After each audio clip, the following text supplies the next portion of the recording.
Now, the charity Carers Trust is calling for greater support and recognition from the government for the millions of unpaid carers in the UK who provide vital help for loved ones in need.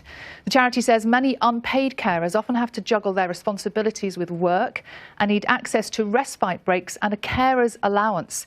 The Carers Trust says there are around 7 million unpaid carers in the UK and anyone can become a carer at any time. It's believed 3 in 5 people will be in this position at some point in their lifetime. And a large number of people are spending an average of 50 hours or more per week caring for a relative. A recent survey of almost 1,500 carers by the charity found that more than half of them had to either reduce their hours or stop working altogether so they could care for someone. Zoe Conway has been to meet 2 families dealing with caring responsibilities. Mito Verdi is showing me a photo of her and her husband Sachdev, taken soon after they were married in 1973. Well, you're very elegant. Very elegant, weren't you?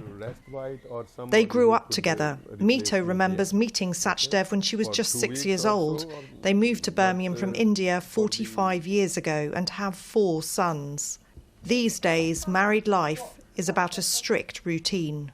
You're very, very organised. Yeah, see that board, it tells you the timing, the medication and the, regularity. Mito can't walk. She's had Parkinson's disease for more than 10 years. She also has lung cancer, brain cancer and diabetes. I heard you say you think that he does too much for you, that it's too much for him. Yeah. Really? He does. Why do you say that? I just say it because he's doing. Because he works hard? Yeah. Sachdev was once an interpreter for the NHS. His life now can be gruelling. Whilst there are paid carers to help during the day, he's up every night at 2 a.m. and again at 6 a.m. to tend to Mito. I'm feeling under pressure and I get angry for myself as well. It is too much. He's not in perfect health himself and would like to be able to take some time off. He thinks the government needs to do more to ensure carers can get some respite. Even though I feel happy she is recovering, she is stable and we are actually getting what we are doing, but if, physically and even mentally, I get tired as well. So for that you need some sort of respite. Katie Stiles knows all about that overwhelming need to have some time off. She's been caring for her husband Mark for more than 8 years. All right? Yep. Mark has Kennedy's disease, a type of motor neuron disease, and it causes a progressive weakening and wasting of the muscles.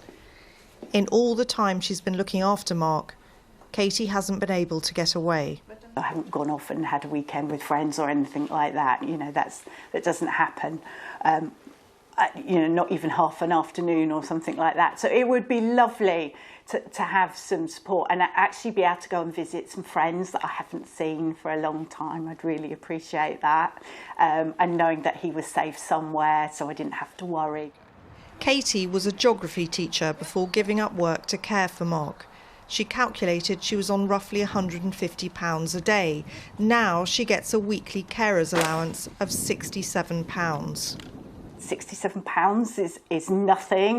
We're doing a job. We should be treated as if we are doing a job. I'm doing over 100 hours of caring a week, and it's not enough money. And when you're hit by disability before retirement age, you haven't built up the reserves that you might expect, or my work pension is shot to bits.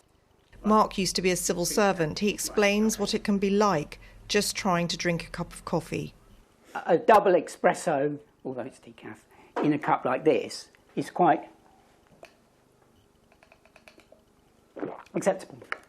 The harder I focus on keeping still, the more the tremor gets worse. It's called an intention tremor. My muscles just don't do what they're supposed to do. The feedback loop to my muscles from my brain is broken. He says he can't be left alone and realises how difficult life can be for Katie. Do you think it's hard for her? Yes, because I'm incredibly difficult to live with, genuinely. I mean, I was pretty, what's the word, fussy before, but, you know, life closes in on you a little bit.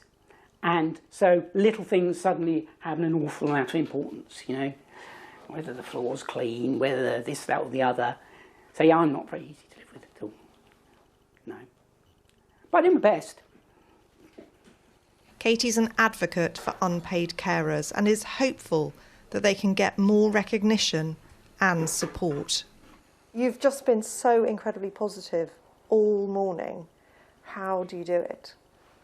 It is perhaps a sad story in that, you know, the person that I married 30 years ago, who was physically fit, is now no longer as fit and active that he was. But I don't see it like that. You know, I've still got the person that I love. I'm very lucky like that.